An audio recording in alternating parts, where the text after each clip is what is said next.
Good evening, ladies and gentlemen. Good evening, and welcome to what I hope will be an extraordinary evening and a very surprising evening, despite it naturally beginning on a disappointing note, and that is that Christopher isn't physically with us. You'll be pleased to know that he is actually watching this event.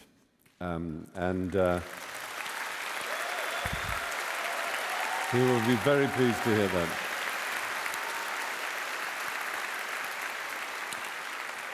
With him is his wife Carol and one of his great friends, Ian McEwan, the novelist. Amongst his many features, one of them is a genius for friendship, as we will discover. But I'm delighted to welcome you all to the South Bank Centre's Royal Festival Hall here. I'll tell you who you'll be hearing from, and it won't surprise you if you know anything about Christopher. You'll be hearing from Martin Amis. You'll be hearing, yes, the man himself. You'll be hearing from Christopher Buckley, from James Fenton, from Salman Rushdie. And here in this theatre, I'll be talking to Emeritus Professor Richard Dawkins. And there's a very exciting 11th hour edition. A remarkable man, a remarkable artist, a remarkable actor who's a huge admirer of Christopher, as I can tell everyone in this room is. And we're hoping, through the joys of Google Plus Hangout, to have a conversation with Sean Penn. So,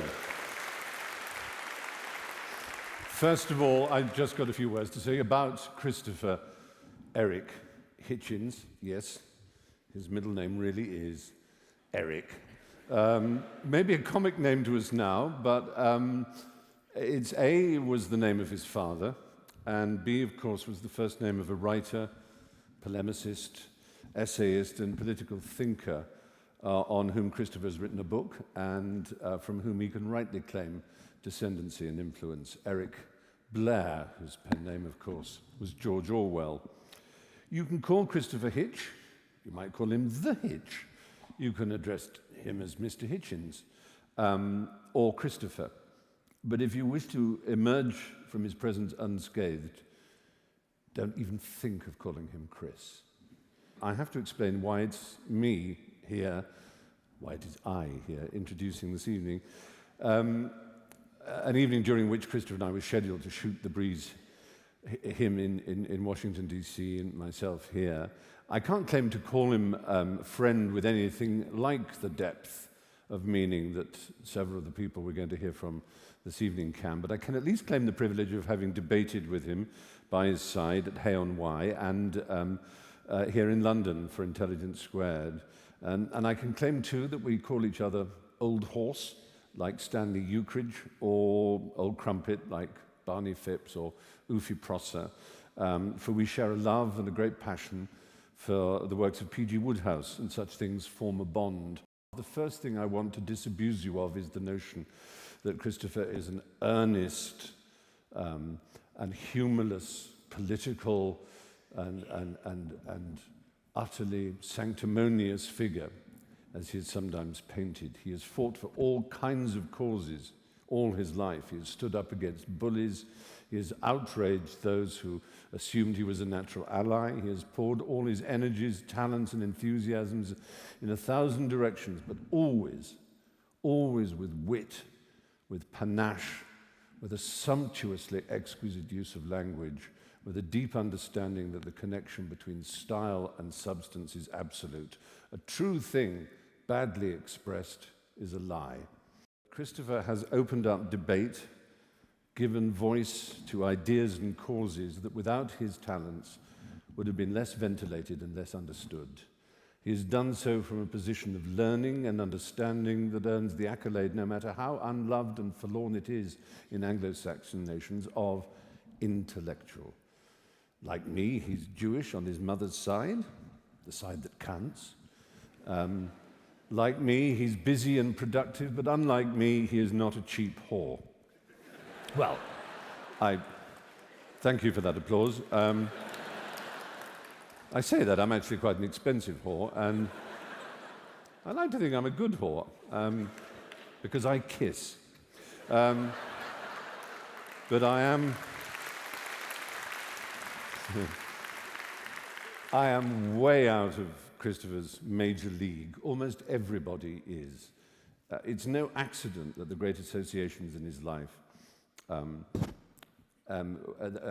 which he was at the absolute center, of one of the most remarkable, talented and tight circle of friends in British cultural life of the last 50 years, who are all distinguished, not only by their supreme intelligence, their speed of wit, their range of learning and breadth of knowledge, but also quite simply, at the very level of the sentence, by their miraculous ability to put one word after another in the service of poetry, the essay, the novel, criticism, story, or political screed.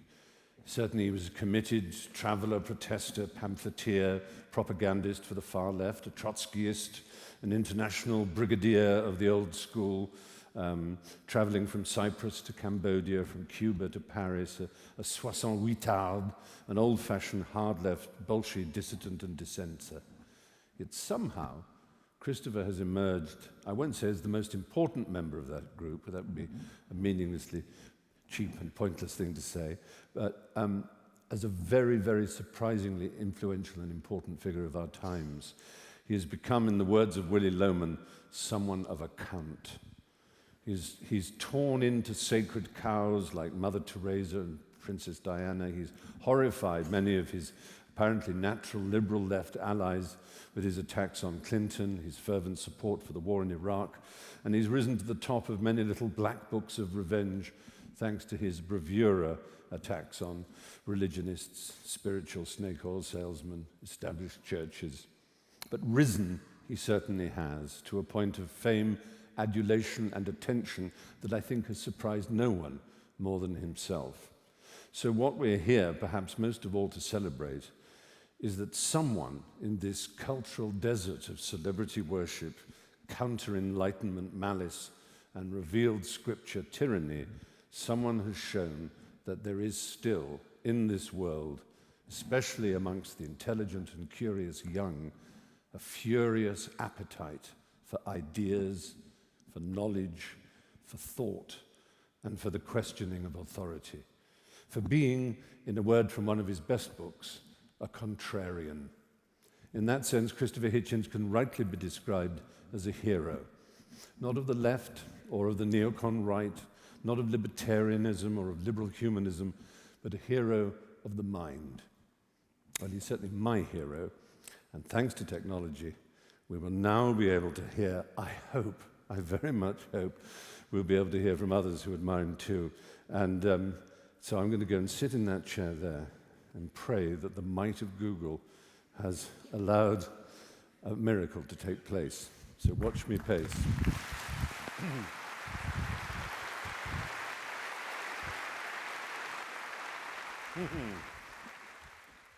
Oh, look, there's Sean. Hooray!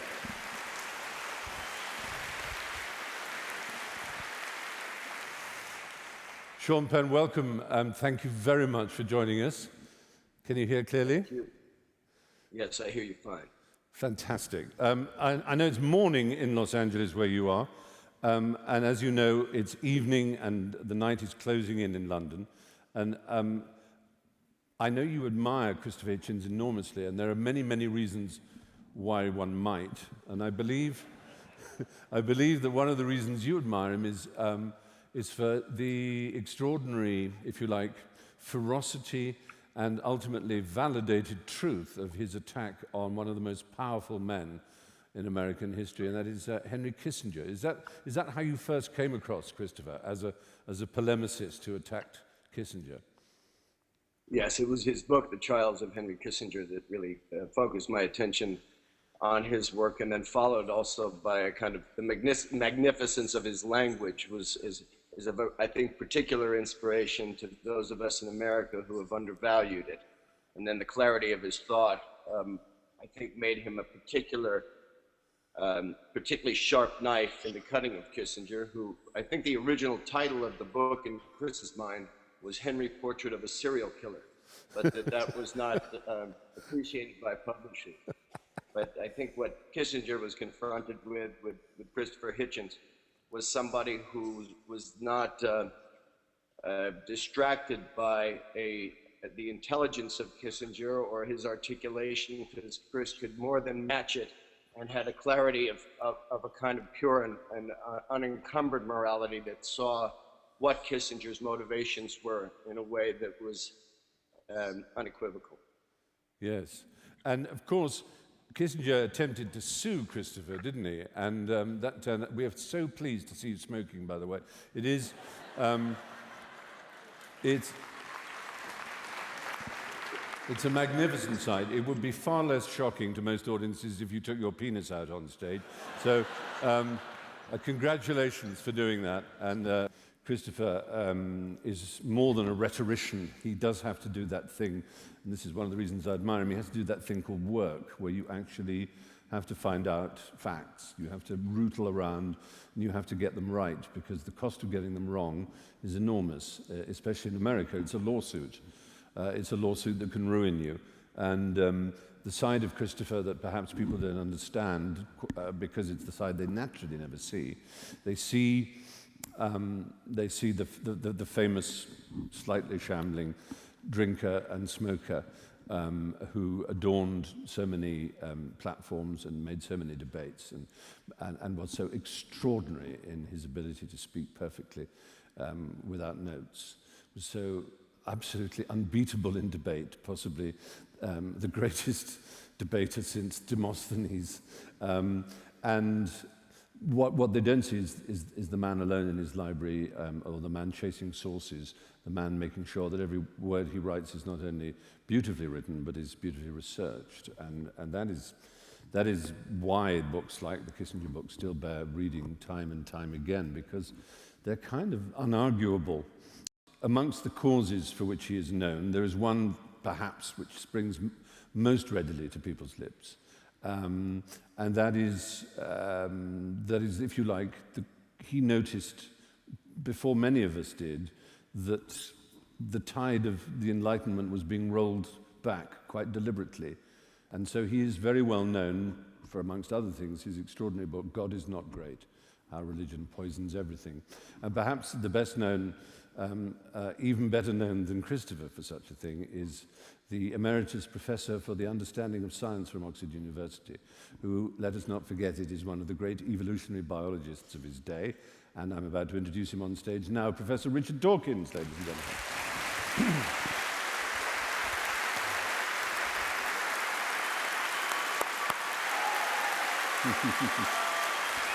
Richard, well done. Sit down.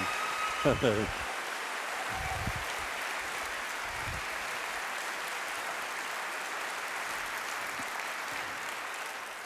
Well, Richard, in a sense, would it be fair to say that your anger at religion is not so much the prime cause of your life, it's just simply that you found it was getting in the way of a free education, of free thinking? Yes, I think my anger, probably like Christopher's, is somewhat exaggerated, and it's exaggerated because people who are very devoted to religion, when they hear any kind of criticism, however mild, they think it's angry. I think the reason is they're so unused to it, that even a relatively mild criticism, a criticism that would sound mild if it was a criticism of a piece of theatre or a restaurant or something, if it's religion, it sounds angry. So I think that's exaggerated. I mean, to the extent that I am angry, I think possibly my anger would be slightly different from Christopher's, in that he, I suppose, is angry because he sees the tyrannical God figure as a sort of dictator, a kind of North Korea Yes. horror figure. So it's of a piece with his political thinking. I'm sort of guessing there, whereas in my case, I think it's sort of educational. I feel that the subversion of young minds, teaching them the second-rate explanation for the existence of themselves and the universe, as opposed to the real one, given that the real one is so enthralling and fascinating. It's just so tawdry and so second-rate to fob them off with supernaturalism. So if, to the extent that I am angry, that's probably the main source of it. Yeah, surprisingly, I think it was Yasser Arafat who said that the history of most of the wars of the world is quarrels over whose invisible friend was more powerful. Yes. I suppose you will continue to get hate mail. I know Christopher has had the weird experience of having to decide which is weirder, the people who are praying for him, not necessarily even to get better, but to find faith in his moment of physical illness, or those who are gloating that he will roast for eternity in hell. I think they're about equal in numbers, aren't they? I wonder whether when they say, "I'll pray for you," he gives that wonderful reply, "I'll think for you." Yes. Brilliant. We have now someone who is of a kind of great dynasty in America. His father is probably well known as one of the most conservative spokesmen and figures of the 50s, 60s, and 70s, particularly famous for his coming to blows with Gore Vidal on many occasions on television. And his son has turned out to be one of the great comic writers of his time, and had a bit of a falling out with his beloved father, although they were of different political persuasions. He wrote a famous essay saying something, I think it was called something like, "Sorry, Dad, but I'm voting for Obama." And he's a friend of Christopher's, and he's a quite wonderful writer. In a common theme for the evening, from the great smoker Christopher Hitchens to the great smoker, as we now know, Sean Penn, we come to the author of Thank You for Smoking, Christopher Buckley. Hello, Christopher.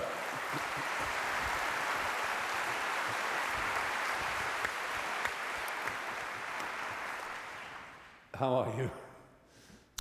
Hello, Stephen. Hello, London. And hello, Christopher. Hey. Now, you know something about the world of doctrinal politics in America better than most, because, as I say, you come from a family. Your father was a very well-known, very well-respected, also very well-feared spokesman for the right, and his name forever coupled with Gore Vidal's as jousting through the 60s. And you yourself have been a much gentler figure. But you, like Christopher, and I think it's a side that I want to reiterate about Christopher, are a comic writer. Christopher is one of the wittiest writers in English, as well as sometimes one of the most savage. Would you agree with that? I would absolutely agree with that. As a footnote, it was my father who I believe gave Christopher his first exposure on American television. And 3 years ago, Christopher made a heroic effort to attend my father's funeral mass at St. Patrick's. He flew in from Grand Rapids, Michigan, I think grabbed the last seat, but then found himself in the awkward position of being in the same church as Henry Kissinger, who was one of the other eulogists at my father's funeral mass. So he records in his marvelous book, Hitch 22, how he ducked out onto a rain-swept Fifth Avenue to have a cigarette so that he would not be counted as having been among Henry Kissinger's audience. I suppose part of the splendor of Christopher's life is the way he mixes friendship with politics. Considering he was someone of the hard left were always taken to be those figures who could weep for the masses but had no ability, as it were, to care for individuals, where he was never like that. Do you think there is a word for Christopher's politics? Well, Christopher, when I first knew him in the early 80s, when he came down to Washington to cover the Falklands crisis, I was working for as a speechwriter for George Herbert Walker Bush, or the Good Bush, as he is known, I think, over there. And Christopher, at that time, was a very hard leftist. He wrote for all the very left-wing publications. He was a correspondent for The Nation. And, but he has such a supple and, with a bow to Professor Dawkins, if I may use the term, evolutionary mind, that he made a rather interesting trajectory through the years, so that he became, in the early part of the last decade of the last century, one of the great proponents of U.S. military intervention in Iraq. It's been quite a spectacle to watch, but Christopher has never, no one would ever accuse him of having been dull. Yes, usually when... If I may say, Christopher was the Rick Blaine of Washington. I refer, of course, to the Humphrey Bogart character in the movie Casablanca. Everyone went to the Hitches. Yes. He famously, in the, I guess it was the first years of the Clinton administration, threw a party at his flat in Washington after the White House Correspondents' Dinner, and it was the Vanity Fair party, and everyone came, and it got so big after 2 or 3 years that it had to move to a rather interesting venue right directly across the street, the Russian Trade Federation building, so which was an odd place to have a Rick's Cafe. But I mean, everyone came. On one memorable occasion, I got to, Barbara Streisand caught fire.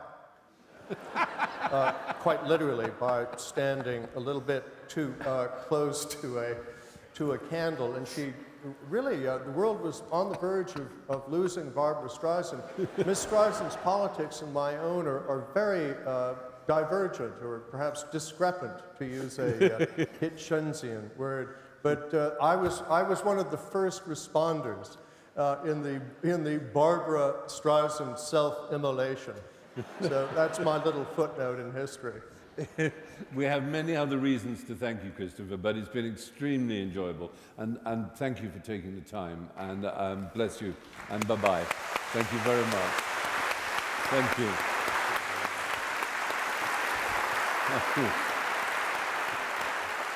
I'm going to do my best to check to see.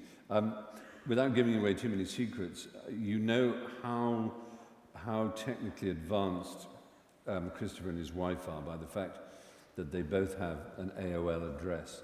I know. It's just, it's like Lady Bracknell, the unfashionable side of the square. I tried to persuade Blue, who's Carol, who is Hitch's wife, to see if she could use an instant messaging system. They don't seem to have managed to do that. She did say she might even try and text me, so we'll see if we've got any words of wisdom yet from here on my thing here. Oh, hello. Yes. Actually, she's chosen email, which is really clever of her. We've got contributions here. Let the games begin. It starts. And these are actually being typed by Ian McEwan because apparently his fingers are better. So, we get. This is from Ian. I talked until late last night with Hitch. We were discussing the non-communist left of the early 50s. He can't run a mile just now, but be reassured the Rolls-Royce mind is purring smoothly, which is a very good line there from Ian McEwan. Now I'm going to introduce someone whom I've admired, and I wish I could say I knew. I know him through his poetry. I think we are lucky to be living in a time when there are still great poets. Seamus Heaney is still with us, and I do believe that the greatest English poet alive is James Fenton. He is simply remarkable. If you don't know his work, it is the most, it's as accessible as Philip Larkin, as deep as Eliot or any poet you wish it to be. It's as long-lasting and as refreshing to the mind as poetry can be. It is absolutely perfect. He has been one of Christopher's closest friends for the longest possible time since their Oxford days as undergraduates. And he is in New York, so we want to say hello, if we can, to James Fenton. Hello. Hello. Hello. Thank you. James, I've spoken a little about the extraordinary sodality, the group that you form with Martin and Ian and Clive James and Salman and Christopher, a group of friends who have stayed together in a way that is really quite extraordinarily inspiring. I wish I could say I knew anyone of my generation who had an equivalent. And it's not only the strength of your friendship, it is also the quite astounding depth of all of your individual talents. When this evening was planned and Christopher knew that he wasn't going to be able to take part, one of the things that he was very excited about was the possibility of you reading a poem. And I know we'd all love to hear that. And, Yes. Which one have you chosen? Yeah, and you suggested it as the skip? The Skip, which is The one of skip my favourites. is the one that Christopher suggested. Good. Well, we'd love to hear it. Well, then I'll read it. And I'll just say, before I do so, what I always say in America, I know that I'm talking to you in England, but in America we say that a skip is a dumpster. The skip. I took my life and threw it on the skip, reckoning the next door neighbours wouldn't mind if my life hitched a lift to the council tip with their dry, rotten rubble. What you find with skips is the whole community joins in. Old mattresses appear, doors kind of drift along with all that won't fit in the bin, and stuff the binman can't be fished to shift.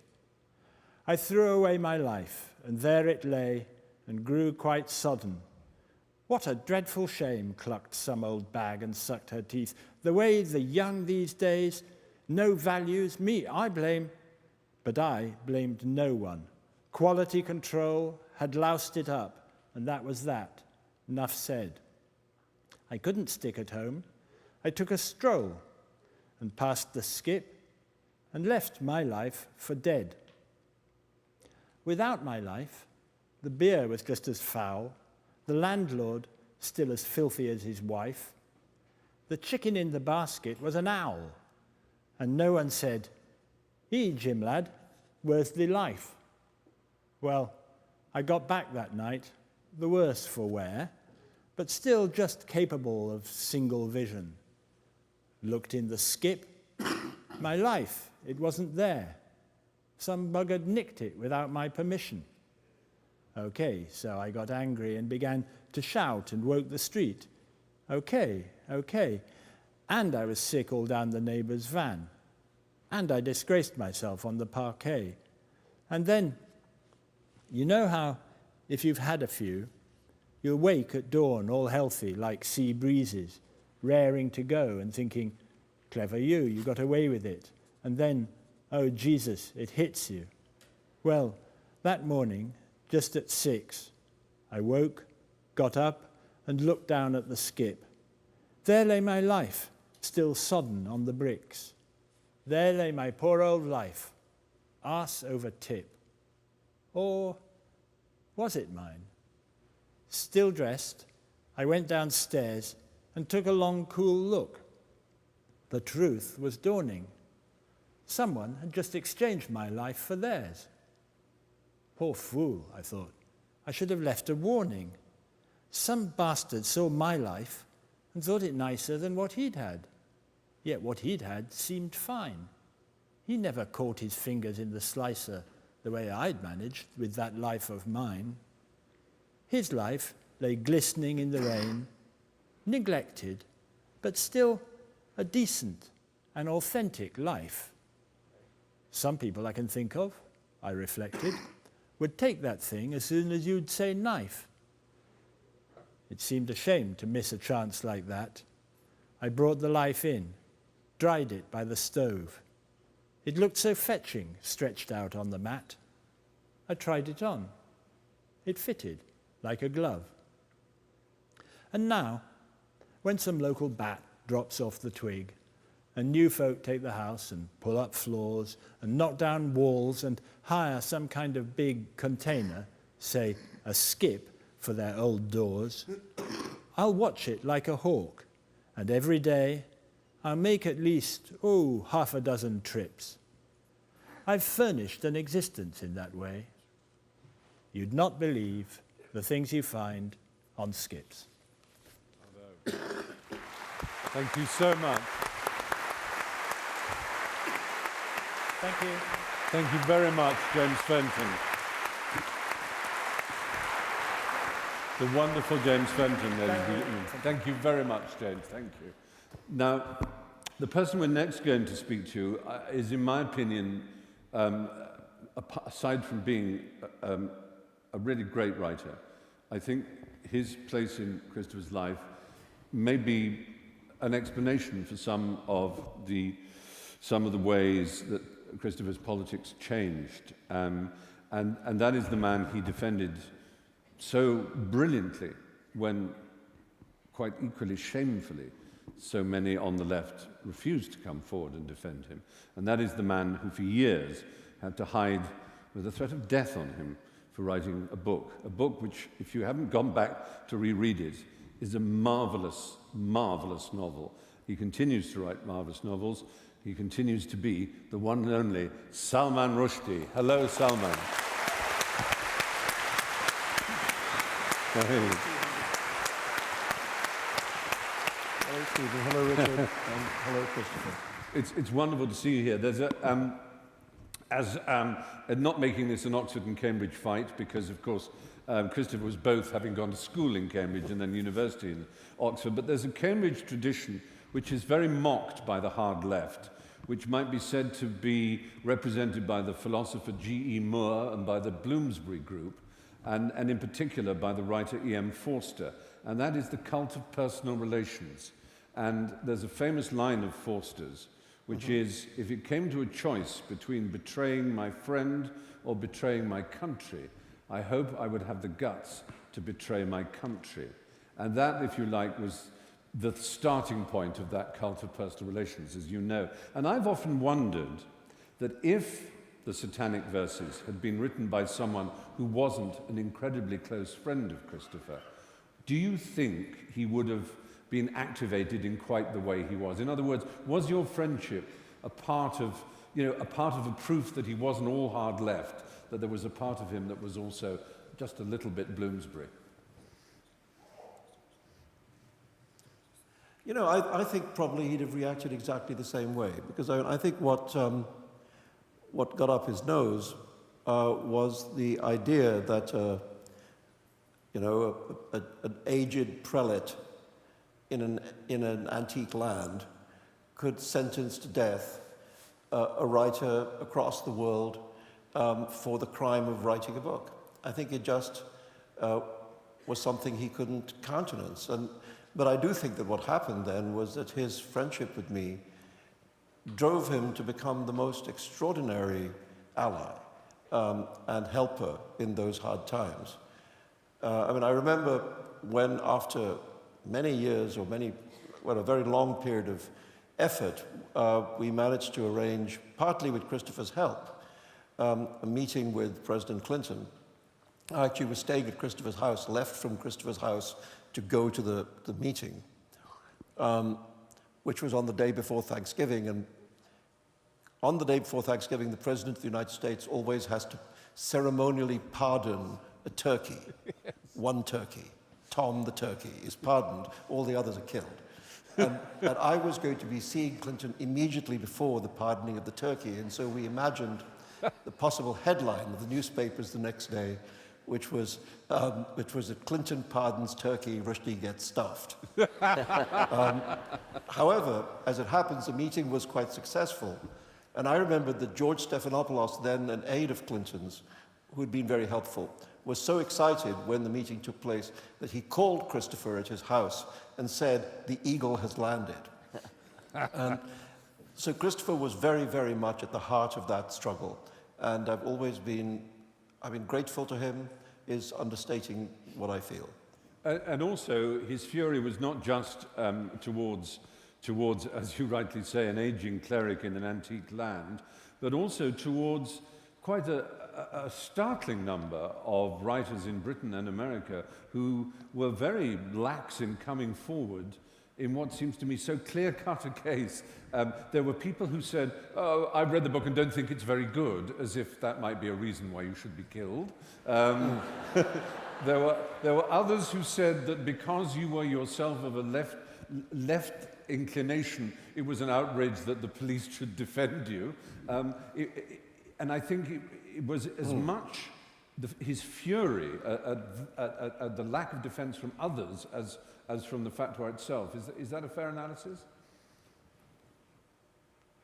Yeah, I think that's so. But I mean, for me, just the main memory of those years is that Christopher was always there when I needed him. You know, one of the things I learned in those years is the meaning of a friend in need. You know, and Christopher was a transcendent example of that. He was there for whenever I needed him, for whatever I needed him for, and that was just to do both with his principles and the way in which he felt those principles were offended by the attack on my book, but also by his, as we know from his memoir, his enormous gift for personal friendship.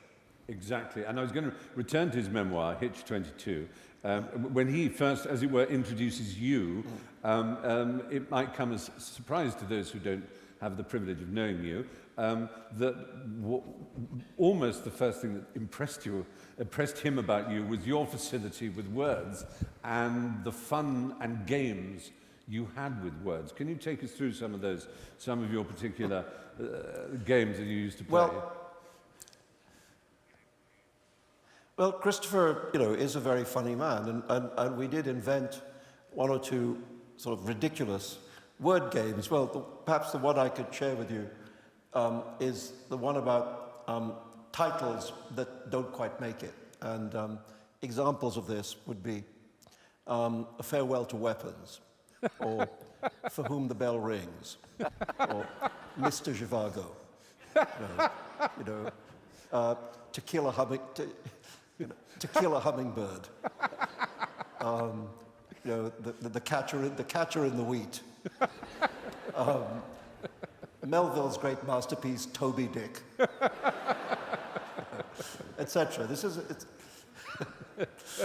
These were games that we played. Martin and he had a more obscene game, but there was the game about hysterical sex, where you replace the word love in the titles of things with the phrase hysterical sex.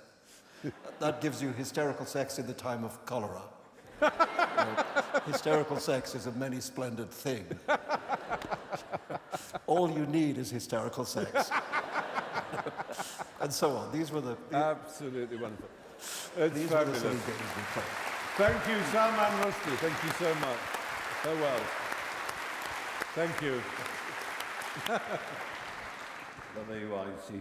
There's fun to be had. It is an extraordinary thought, isn't it? That all those people, those young people, I mean, not one of them a leader in their field as novelists. And I love those word games. And another one that I remember they played was to substitute the word dick for heart. So my dick is like a red, red rose. Very pleasing. Will you be my sweet dick? Yes. We're now going to talk, I hope straight away, to the centre of the sodality, at least according to James Fenton, and that is one of the great novelists of our times, also a great essayist of our times, and of course one of Christopher's greatest friends, Martin Amis. Are you there, Martin? Hello. I'm here.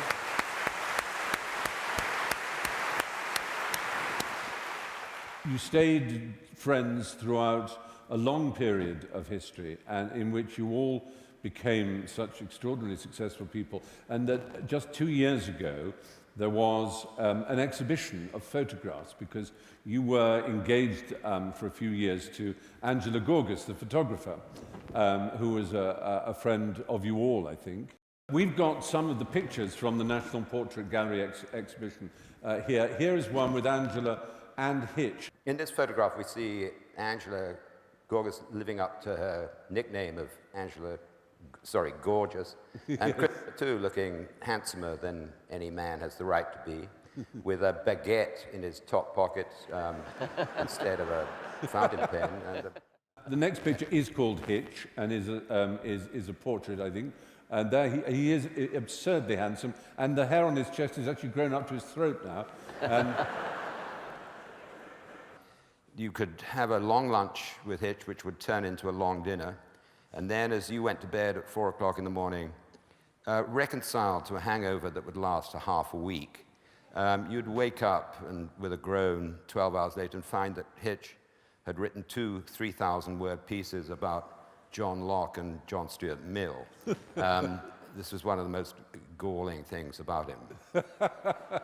He could hold his drink, and sometimes he'd stay up all night and then go and do a TV program with Germaine Greer and Norman Mailer. But it wasn't on that occasion that he staggered up to Norman Mailer, and in his own description, stinking drunk he was, Hitch. He said he went lurching and burping up to Norman Mailer and said, "I read that interview where you said that I and Martin Amis and Ian Hamilton form a homosexual clique in the London literary world." And he said, "I just want you to know that I think that's very unfair to Ian Hamilton." And then he went lurching and burping off, thinking, that didn't turn out quite as I wanted it to. well, of course, there is the eternal mystery, which will join the mysteries that Thomas Browne mentioned in, that we will never know what name Achilles took when he went among women, and we will never know the song the siren sang, and we will never know the names of the 2 men in the Conservative government whom Hitchens bedded when he was a young undergraduate. But I don't expect you to give the game away, but it's an intriguing game that will be played forever. But you can see why they bedded him, because he was rather a beauty. And the other picture here, again with cigarette, but most surprisingly with a brace of pheasants. And it's entitled, of all things, Hitch on the Rothschild Estate. We agreed that the idea that the Bollinger Bolshevik was inherently hypocritical had to be kicked out. Why should only right-wing people be able to enjoy champagne? And Christopher very much relished the high and the low. But I would like to tell this little story about, I think shows how he felt about class. We were in a restaurant, a tiny restaurant. There were 2 elegant, decadent young men interminably and unignorably badgering the staff to rearrange the tables so that they could accommodate the large party they accepted. We were middle bohemian. They were minor gentry, I would say, and they had that look of people who await with epic calm the deaths of elderly relatives. And one of these young men came up and swooped down in an elegant crouch in front of Christopher and me, and he was obviously going to ask us to move tables. And he pouted up through his fringe and said, after a flirtatious pause, "You're going to hate us for this." And Christopher said, "We hate you already."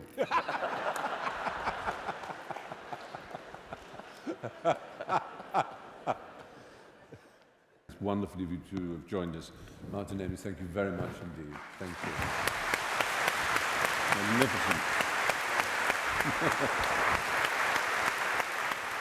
I want to end by thanking all the contributors from around, from Los Angeles, our short glimpse of Sean Penn and his cigarette, and all of Christopher's friends, for Richard, who took a train from Sheffield, I believe, where you were, just to be here tonight, and for all of you for coming, even though you knew that the real hero was not going to be present. I did speak to him on the telephone before I came on stage. His voice was hoarse, but excited. He is thrilled that this evening it happened.